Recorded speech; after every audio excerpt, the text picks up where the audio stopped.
Hello, I'm Cressida, Children's Laureate and the author of the How to Train Your Dragon books. And I'm sitting at the bottom of my garden in London where in the shed, in the writing shed, where I wrote all the How to Train Your Dragon books and illustrated them as well. And I'm reading now to you number 2 in the How to Train Your Dragon series by starting the second one, which is called How to Train Your Dragon, How to Be a Pirate. We're joining Hiccup on his quest, although he doesn't quite realise he's on a quest yet. And the quest begins with the prophecy of the king's lost things. The dragon time is coming, and only a king can save you now. The king shall be the champion of champions. You shall know the king by the king's lost things.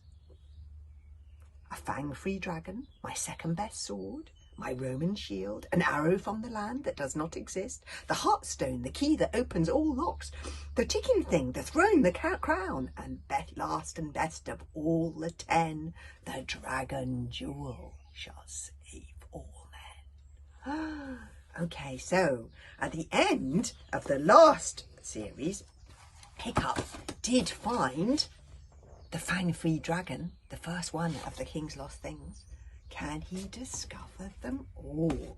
This is how it starts with the second of the How to Train Your Dragon series. It starts with sword fighting at sea.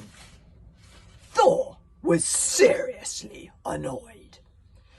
He had sent a mighty summer storm to churn up the seas around the little Isle of Berk.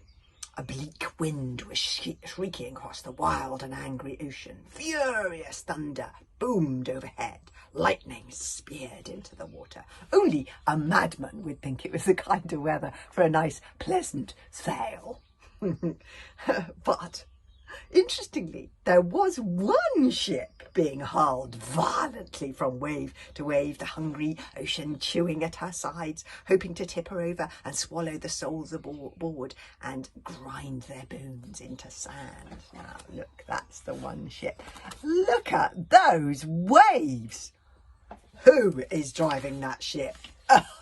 Not surprised, it's Gobber the Belch. The madman in charge of this ship was Gobber the Belch. Gobber ran the pirate training programme on the Isle of Berk, and this crazy voyage was in fact one of Gobber's lessons, sword fighting at sea, beginners only. "Okay, you drippy lot," yelled Gobber, a 6.5-foot hairy, muscle-bound lunatic with a beard like a ferret having a fit and biceps the size of your head. "Put your backs into it, for Thor's sake. You are not an ickle pretty jellyfish. Hiccup, you are rowing like an 8-year-old. The fat bit of the oar goes in the water. We haven't got all year to get there," etc., etc. Hiccup, horrendous Haddock the Third, gritted his teeth as a big wave came screaming over the side and hit him full in the face. Hiccup is, in fact, the hero of this story, although you would never have guessed it to look at him. He was on the small side and had the sort of face that was almost entirely unmemorable. There were 12 other boys struggling with the oars of that ship, and practically all of them looked more like Viking heroes than Hiccup did. Warthog, for instance, was only 11, but he already had a fine crop of bubbling adolescent pimples and a personal odour problem, which means he was a bit smelly. Dog's Breath could row as hard as anybody else with one hand while picking his nose with the other. Snotlout was a natural leader. Clueless had ear hair. Hiccup was just absolutely average, the kind of unremarkable, skinny, freckled boy who was easy to overlook in a crowd. There's Hiccup. Oh, I love Hiccup. Beneath the rowing benches, 13 dragons were huddled, one for each boy. The dragon belonging to Hiccup was much, much smaller than the others. His name was Toothless, an emerald green common or garden dragon with enormous eyes and a sulky expression. He was whining to Hiccup in Dragonese. "These Vikings are crazy. Toothless got salt in his wings. Toothless sitting in a big cold puddle. Toothless hungry, feed me. He tugged at Hiccup's trousers. The Toothless need food now. Oh, poor little Toothless, but his wings do make a very good umbrella.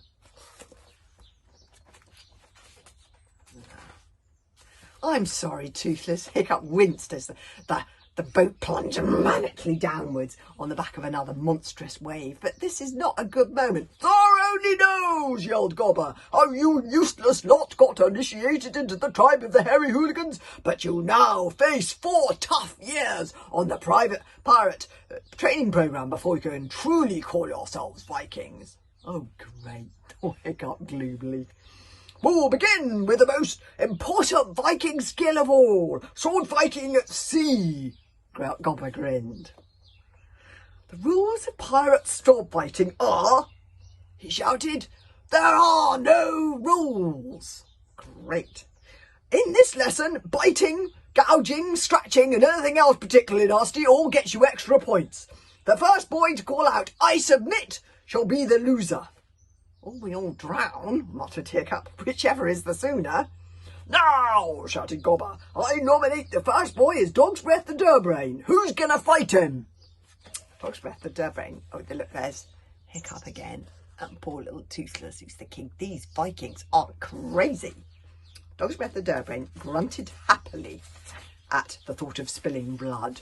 Dog's Breath was a mindless thug of a boy with hairy knuckles that practically grazed the ground as he walked. And walked mean little eyes and a big ring in his flared nostrils that made him look like a bristly boar with a bad character. Who shall fight Dog's Breath? Repeated Gobber the Belch. 10 of the boys stuck up their hands up with cries of, "Oh, sir, yes, sir, me, sir, please, sir." Wildly excited at the thought of being smooshed into a pop by Dog's Breath the Durbrain. This was predictable. That's what the hooligans were like. But what was more surprising was that Hiccup also leapt to his feet, shouting, I nominate myself! Hiccup Horrendous had it the third. This was unusual, because while Hiccup was the only son of Chief Turk the Vast, he was not what you might call naturally sporty. He was nearly as bad at Bashable, Thugger and all the other tough Viking games, violent Viking games, as his best friend Fishlegs. And Fishlegs had a squint, a limp, numerous allergies and no coordination whatsoever. What has got into you? whispered Fishlegs. Sit down, you lunatic. He'll murder you. Oh, don't worry, Fishlegs, said Hiccup. I know what I'm doing here. OK, Hiccup, boomed Gobber in surprise. Get up here, boy, and show us what you're made of.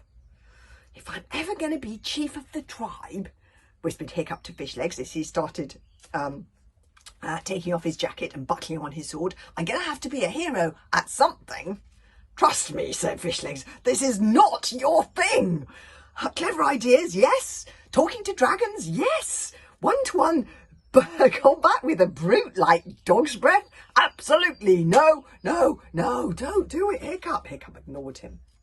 The horrendous haddocks have always had a gift for sword fighting, said Hiccup. I reckon it's in our blood. Look at my great-great-great-grandfather, Grimbeard the Ghastly, best sword fighter ever. Yes, but have you ever actually personally done any sword fighting before? Asked Fishlegs. Well, no, admitted Hiccup, but I've read books on it. I know all the moves. The piercing lunge, the destroyer's defence, Grimbeard's grapple, and I've got this great new sword. The sword was indeed an excellent one. A swift point scare maker. That's a swift point scare maker. It's a special kind of sword with go faster stripes and a handle shaped like a hammerhead shark. Besides, said Hiccup, I'm not going to be in actual danger ever. You see, the pirates in training practice with wooden cases on their swords. Mollycoddling, we never did that in my day, was Gobber's opinion. However, it did mean that the hooligan tribe ended up with more live pirates at the end of the programme. Fishlegs sighed.